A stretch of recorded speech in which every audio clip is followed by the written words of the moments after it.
김성원 변호사가 유머 기행이라는 책을 읽었습니다. 그게 이제 자기가 모아본 경험 들었던 이런 유머들을 성경에 있는 유머 이런 것들을 정리해 놓은 책인데요. 여기에 선거와 관련돼서 유머 하나가 있습니다.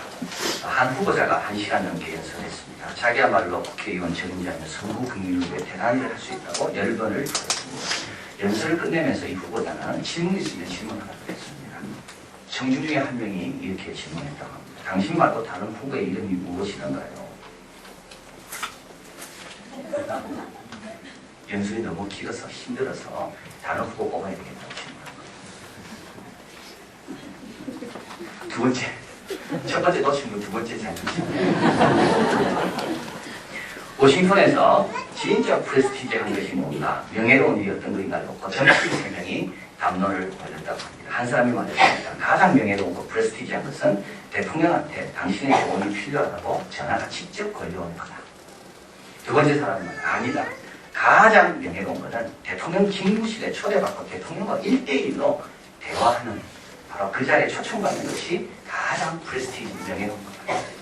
나머지 한 사람은 아니다. 가장 프레스티지한 것은 대통령과 독대하고 있는데 전화가 걸려온다. 전화를 받은 대통령이 나에게 전화기를 주면서 이거 당신 전화입니다 하고 바꿔준다. 우리는 내가 어떤 대접을 받고 있는지 관심이 많습니다. 내가 받아야 될 대접이 있는데 그걸 지금 제대로 사람들이 하고 있는지, 우리는 다른 사람이 어떤 대접을 받고 있는가에 대한 관심도 많습니다. 저 사람은 나보다 부족한데, 나보다 부럽지도 않은데 왜 저런 대접을 받고 있을까? 그래서 우리가 참 살면서 힘든 것은 바로 이 두 가지 때문이 아닌가. 수고는 수고대로 다 하면서도 마지막에 넘어지는 이유는 바로 이것 때문이 아닌가. 대접이죠, 대접. 이거 대접. 나는 이렇게 대접을 당연히 받을 줄 알았는데 이 대접이 안 올 때, 저 사람들은 또 저 사람은 내보다 못한데도 더 좋은 대접을 받을 때, 오늘 본문은 이 고민에 대한 해결을 우리에게 해줍니다. 오늘 이 본문은 지혜시입니다. 지혜시라는 것은 찬양하는 내용은 별로 없고요. 이 땅을 살아가는 백성들이 어떻게 하나님 뜻대로 살아가는가, 잠언과 비슷한 내용을 담고 있는 것이 이게 지혜시라고 그러는데, 시편 1편이 대표적인 지혜시고 이 37편도 지혜시입니다. 이 지혜시는 교실에서 선생님이 학생들에게 의인의 길을 가라고 가르치는 내용이 본문에 있습니다. 그런데 학생들은 질문이 있는 겁니다. 왜냐하면 의인들이 잘 안 된다는 거죠. 근데도 의인의 길을 가야 됩니다. 그래서 이 지혜시를 통하여 아니다, 끝까지 의인의 길을 가야 된다. 그 내용이 오늘 본문에 있고요. 이 내용을 잘 학생들에게 가르치기 위하여 히브리어 알파벳 첫 번째로 시작하는 단어로 1절에, 두 번째로 시작하는 단어로 4절에, 그렇게 쭉 해서 히브리어 단어만으로 배열을 해서 기억하기 좋도록 또 대꾸 형식으로 이렇게 전개한 내용이 오늘 이 시에 있습니다. 오늘 이 시에서 통해서 우리는 어떤 대접이 가장 좋은 대접인가, 그리고 이 좋은 대접을 받기 위해서 내가 뭘 힘써야 되는가, 그에 우리가 배울 수 있겠습니다. 오늘 본문이 이렇게 시작하죠. 행악자로 인하여 불평하지 말며 불의를 행한 자로 인하여 투기하지 말라. 두 가지가 나옵니다. 불평과 투기입니다. 바로 대접과 관련된 겁니다. 대접과 관련돼서 불평하고요, 대접과 관련돼서 투기합니다. 다 대접에 관심이 많기 때문에 그렇죠. 내가 조금 더 대접을 덜 받을 때 불평하고요, 남이 대접을 더 받을 때 투기합니다. 여러 가지 이유를 갖다 대면서 저 사람은 저 자격이 없는데 왜 저런 대접을 받을까? 투기와 불평. 또 동시에 이 불평은 하나님께로 하는 겁니다. 하나님은 잘 아시잖아요. 내가 얼마나 수고했는지. 근데 왜 나 이런 대접을 합니까? 불평합니다. 사람을 향해서는 투기합니다. 질투합니다. 그런데 이 투기와 질투를 누가 하는가? 여러분, 이게 죄인이 하는 게 아니더라고요. 성경에 보면 거의 다 의인들이 그렇게 합니다. 하나님을 위해서 온전히 헌신하고 충성했던 사람들이 마지막에 투기와 질투하고 원망합니다. 예레미야 선지자도 하나님께 외쳤습니다. 하나님 나를 속였습니다. 내가 하나님을 위해 그렇게 예루살렘 성이 멸망한다고 외쳤지만 예루살렘은 번제하네요. 근데 왜 나에게 고난가 있습니까? 내가 외친 대로 돼야지 내 체면이 쓰는데, 내가 외치는 대로 하나도 되지 않으면 내 체면이 말이 아닙니다.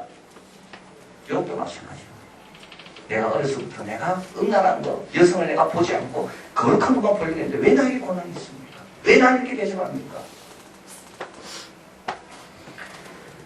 하나님을 위해 수고한 자가 조심해야 될 게 바로 이겁니다. 대접의 문제입니다. 자기가 좀 의롭다고 생각하는 사람이 조심해야 될 게 이겁니다. 대접의 문제입니다. 내가 다른 사람보다 괜찮은데 다른 사람이 더 대접받거든. 오늘 본문에서는 이걸 어떻게 해결하는가, 어떻게 치료하는가, 이 병을 어떻게 우리가 이겨낼 수가 있는가, 두 가지를 말씀드립니다. 첫째는 하나님에 대한 믿음입니다. 오늘 본문 한번 읽겠습니다. 3절 같이 있습니다. 여호와를 의뢰하여 선을 행하라. 땅에 거하여 그 성실로 식물을 삼을지니라. 5절 같이 있습니다. 너의 길을 여호와께 맡기라. 저를 의지하면 저가 이루시고. 하나님께 다 맡기라는 겁니다. 대접 하나님께 맡기라는 거예요. 남 받는 거 그거 다 하나님께 맡기라는 거예요. 세 가지를 맡기라고 보면 시작합니다. 첫째, 판단. 악인을 악하다고 판단하고 선의를 선하다고 판단할 거, 그건 하나님께 맡기라는 거고요. 여러분, 우리가 판단하기가 쉽지 않습니다. 내가 제대로 잘 모르거든요. 근데 우리는 자꾸 내가 뭔가 판단하고 있는 겁니다. 그건 맡겨라. 악이 어떻게 될까? 그것도 맡겨라. 다 하나님께 맡기라는 것. 두 번째 뭘 또 맡겨야 되는가 하면 하나님의 전능하심에 또 다 맡기라는 겁니다.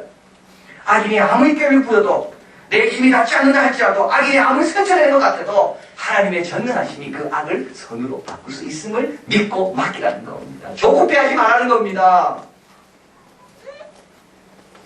유대인들이 예수님을 십자가에 못 박았어요. 유대인들이 받은 게 아니에요. 유대인들은 예수님을 죽이고 싶었는데 가장 예수님을 초라하게 가장 예수님의 공동체를 와해시킬 수 있는 사형틀이 뭘까 고민하다가 유대인들은 십자가를 생각한 겁니다. 왜냐하면 십자가는 로마의 사형틀입니다. 그래서 유대인들이 이 더러운 피를 자기 손에 묻힐 필요가 없어요. 그래서 로마인들이 대신 그 예수님의 피를 묻히도록 십자가형을 주장하고 예수님을 발난 자로 지켜 세웠습니다. 그래서 로마인들이 예수님 십자가에 못 봤어요. 또 하나는 십자가에 달린 자마다 유대인들은 저주받은 자라고 생각했기 때문에 예수님을 따르는 제자들이 예수님이 십자가에 달리는 것을 보는 순간부터 우리는 절대 저주받은 사람을 따를 이유가 없다. 돌아설 줄 알았습니다. 그런데 하나님이 전능하시 예수님의 부활을 통하여 십자가는 가장 자랑스러운 것을 변했습니다. 여러분 가만히 내버려두십시오. 악한 사람이 악한 꾀를 한다 할지라도 내 손이 미치지 못해서 내가 미쳐 달려가서 못 막는다면 그냥 내버려두십시오. 우리 하나님께서 다 보고 계십니다. 오히려 나에게 유익하게 하나님께서 바꿔주실 겁니다. 이게 하나님의 전능하십니다. 또 오늘 본문에 보면 대접의 문제와 관련해서 하나님께서 상 주신 걸 또 맡겨야 됩니다. 상도 하나님께 맡겨야 됩니다. 우리가 원하는 것보다 하나님께 맡기면 하나님은 훨씬 좋은 걸 주실 겁니다. 오늘 본문에 한번 가보겠습니다. 24절. 의인을 향해서 이야기. 저는 넘어지나 아주 엎드러지지 아니하고 여호와께서 손으로 붙으십니다. 의인에게는 뭐가 있나요? 의인에게는 금과 은이 없을지 모릅니다. 그러나 의인에게는 뭐가 있습니까? 여호와의 손이 있습니다.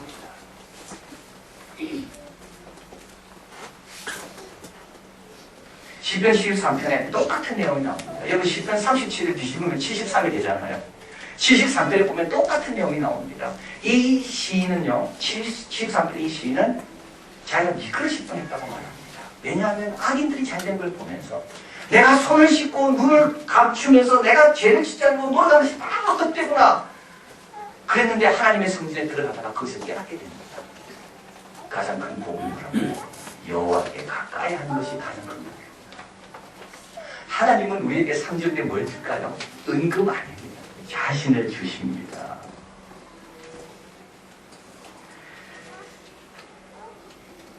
그래서 시편 73편 24, 28절 앞에 스크린이 있습니다. 같이 한번 읽겠습니다. 주의 교훈으로 나를 인도하시고 후에는 영광으로 나를 영접하시니 하늘에서는 주 위에 내게 누가 있으리요 땅에는 주밖에 나의 사모할 자가 없나이다. 내 육체와 마음은 쇠하나 하나님은 내 마음의 반석이요 영원한 풍기시시라. 하나님께 가까이함이 되게 복이라. 내가 주 여호와를 나의 피난처로 삼아 주의 모든 행사를 전하리라. 오늘도 하나님께 맡기십시오. 자기 첫 번째 치료제입니다. 하나님께 다 맡기는 겁니다. 저에게 맡기라. 저를 의지하면 저가 이루시고 상도 하나님이 알아서 제일 좋은 걸 주실 거고 판단도 하나님이 다 하고 계시니까 걱정 안 해도 되고 악한 사람이 꾀를 부린다 할지라도 전능하신 하나님의 손에서는 얼마든지 나의 유익으로 바뀔 수 있으니까 행악자로 인해 불평하지 말고 악해 행하는 자를 원망하지 말고 하는 게 다 맡겨요. 이게 첫 번째 치료제입니다. 두 번째 오늘 본문에서도 말씀하고 있는데요. 같이 한번 보겠습니다. 3절 같이 있습니다. 여호와를 의뢰하여 선을 행하라. 땅에 거하여 그의 성실로 식물을 삼으시라. 첫 번째 하나님께 맡겨야 되고요. 그리고 우리가 아무것도 안 하면 안 됩니다. 우리도 우리 나름대로 노력해야 됩니다. 그게 뭡니까? 여호와의 성실로 식물을 삼는 겁니다. 여러분, 다른 사람이 악하다고 내가 의로운 거 아닙니다. 우리는 이렇게 착각하는 경우가 너무 많이 있습니다. 다른 사람이 잘못하면요, 나는 괜찮은 줄 착각합니다. 다른 사람의 잘못을 판단하는 내 자신은 그 판단자의 위치에 있다고 내가 착각하기 때문에 그렇습니다. 그런데 다른 사람이 틀렸다고 내가 맞는다는 보장은 없는 겁니다. 다른 사람이 틀렸고 나도 틀릴 수가 있는 겁니다. 오늘 본문을 보면 주의 성실하심으로 식물을 삼으라. 하나님의 성실에 비하면 나는 얼마나 부족합니까? 하나님의 신실하심에 비하면 나는 얼마나 우유부단합니까? 치료제는, 그래서 첫 번째 치료제는, 대접에 대한 첫 번째 치료제는 내가 뭘 받을까가 아니라 지금 내가 부족한 게 뭐가 있는가? 하나님의 성실에 비추어 볼 때 내가 지금 얼마나 내가 연약한 게 많이 있는가? 그래서 빨리 내 자신을 의의 자리로 옮겨가는 것이 내가 지금 할 일이라는 겁니다. 우리 예수 믿는 사람이 누굴까요? 예수 믿는 사람은요, 예수 믿는 사람은 죄를 짓고자 하는 욕망을 심각하게 여기는 사람, 예수 믿는 사람. 예수 믿는 사람은 누구나 죄를 짓고자 하는 욕망이 있습니다. 이걸 그냥 남겨두고 괜히 아무렇지도 생각하는 사람이 아니라 이런 욕망을 이 욕망으로부터 좀 해방되고 싶어 하는 사람이 예수 믿는 사람입니다. 왜냐하면 절대적인 기준이 하나님 말씀에 늘 비추어 살기 때문에. 그런데 우리가 힘든 이유는 그렇습니다. 우리는 이 죄를 짓고자 하는 욕망으로부터 해방되고 싶지만 동시에 우리는 또 죄를 원합니다. 이게 어렵습니까? 우리는 또 죄를 즐기고 싶어요. 죄를 안 올라가요. 자, 그래서 오늘 본문에서 우리에게 말씀합니다. 하나님의 성실로 식물을 삼으라. 내 안에 너무나도 부족한 성실, 아직도 하나님의 성실의 근처에도 가지 못하는 너무나도 부족한 것이 많이 있는데 하나님의 성실로 계속 내 자신을 채워라. 대접 생각하지 말고, 나는 생각하지 말고 내 안에 지금 성실에, 하나님의 성실에 견주어 내 성실은 어느 정도 되는지를 비춰보면서 계속 채워라. 그러면서 오늘 본문에서 또 세 가지를 이야기합니다. 오늘 본문 한번 볼까요? 30절, 첫째 해야 될 일이 있습니다. 입술을 조심하라는 겁니다. 있습니다. 의인의 입은 지혜를 말하고 그 혀는 공격이며 내 입술이 얼마나 지혜로운가. 하나님의 길에서 내 혀는 얼마나 공격인가. 하나님의 혀에 가까이 간다는 겁니다.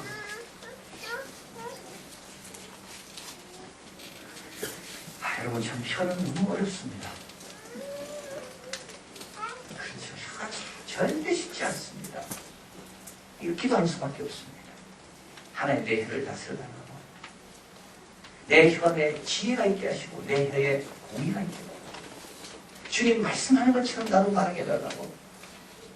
여러분, 혀 하나만 갖고 기도해도요, 다른 관심 쓸 여지가 없습니다. 다른 사람 쳐다볼 시간이 없습니다. 혀 하나만 가지고도 하나님 매달 통곡하고 통해하며 울부짖어야 되는데, 살고 죽는 것이 혀의 권세에 달려있어서 내 혀 한마디의 지혜의 말로 우리 자녀를 세울 수가 있는데 그 지혜가 없는 혀 때문에 자녀들이 아파하고 주위 사람들이 힘들어하잖아요. 혀 하나만 가지고 기도해도 우리는 얼마나 하나님에 매달릴 것이 많이 있는지. 하나님의 성실로 식물을 살아. 또 본문에서 또 이야기하는 거 있습니다. 31절 같이 있습니다. 그 마음에는 하나님의 법이 있으니 그 걸음에 실족함이 없도다. 여기 여러분 두 가지가 있죠. 하나는 마음이고 하나는 하나님의 법입니다. 이 두 가지는 가장 중요한 것입니다. 하나는 내용에 있어서는 하나님의 법이 제일 중요한 것이고, 이 마음이라는 것은 장소에 있어서 제일 중요한 겁니다. 제일 중요한 하나님의 법이 제일 중요한 장소에 들어가야지만 열매를 맺는 겁니다. 아무리 좋은 것이라 할지라도 가시밭에 떨어지면, 들짝밭에 떨어지면, 돌짝밭에 떨어지면 열매를 못 맺습니다. 생명의 씨가 100배 열매 맺으려면 그 생명의 씨는 옥토에 떨어져야 되는 겁니다. 하나님 말씀이 우리에게 열매 맺으려면 하나님 말씀이 어디에 심겨져야 되는가 하면 우리 마음에 심겨져야 되는 겁니다. 마음은 어디입니까? 샘입니다. 마음은 근원입니다. 마음이 병들면요, 모든 것이 다 병들게 보입니다. 마음이 상해 있으면 아무리 좋은 걸 봐도 만족이 안 됩니다. 셈이 병들었기 때문에 그렇죠. 마음이 편해보십시오. 다 좋아 보입니다.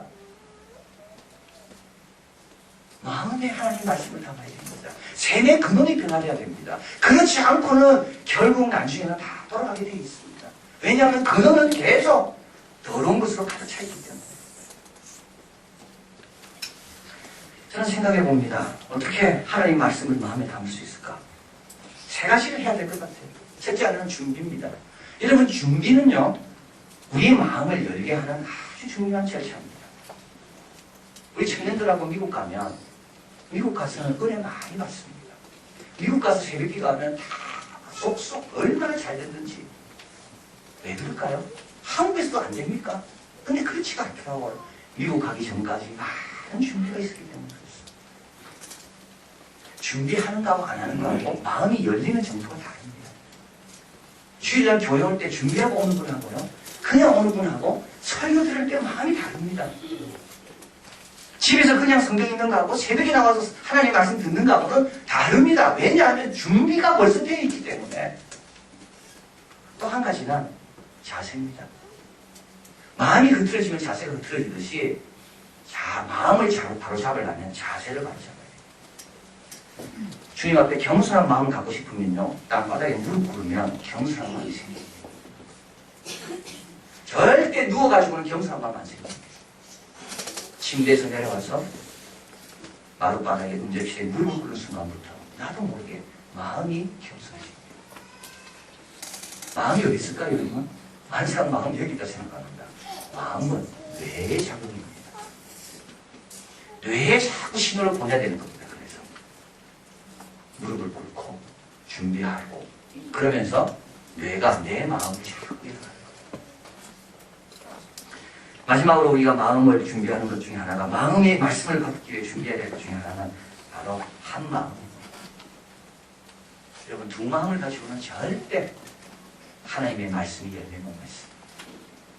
아브라함이 갈 바를 알지 못하고 떠날 때, 주님께서 가라 말씀드렸을 때 두 마음이 없다면 아브라함은 안 갔을 겁니다.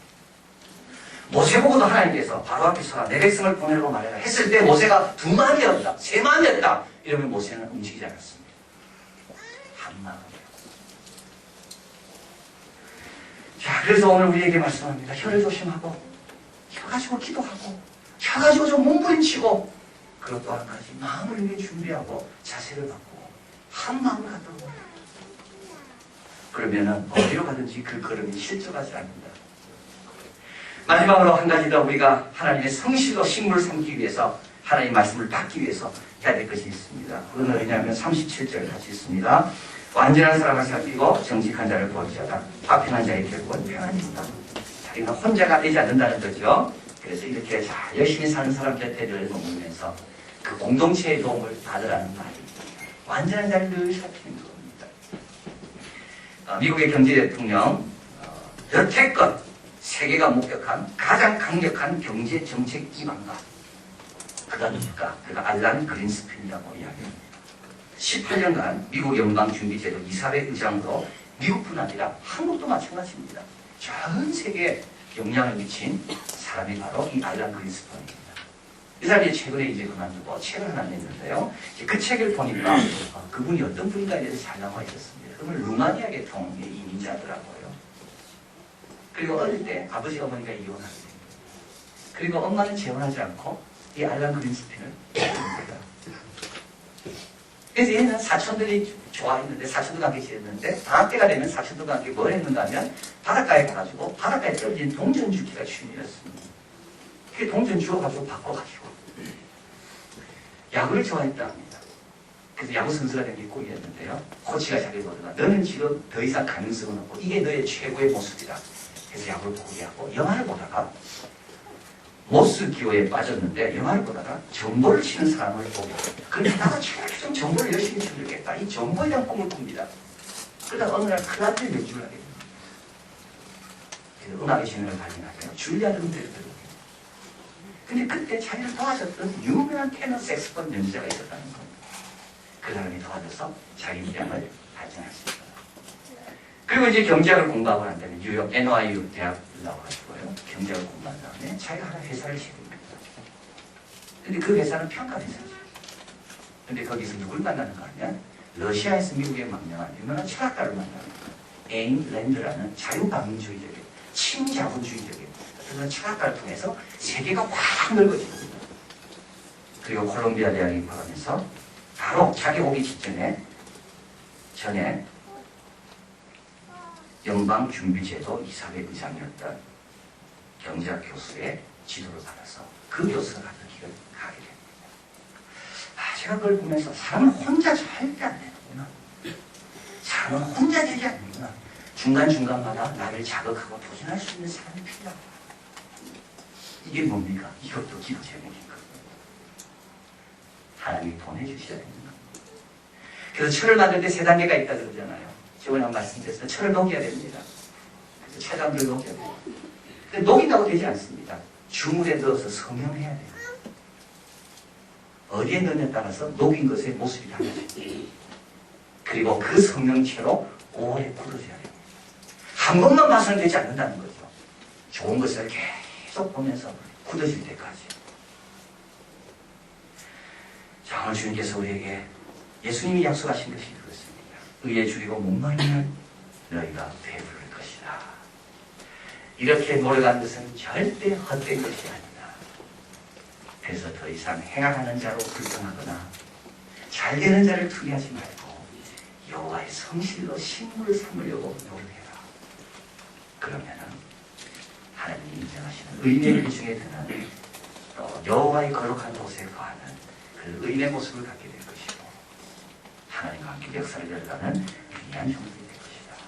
이를 기억하시면서 계속 의에 줄이고 공전이는 신실한 종들 되기를 진심으로 바랍니다. 기도하겠습니다.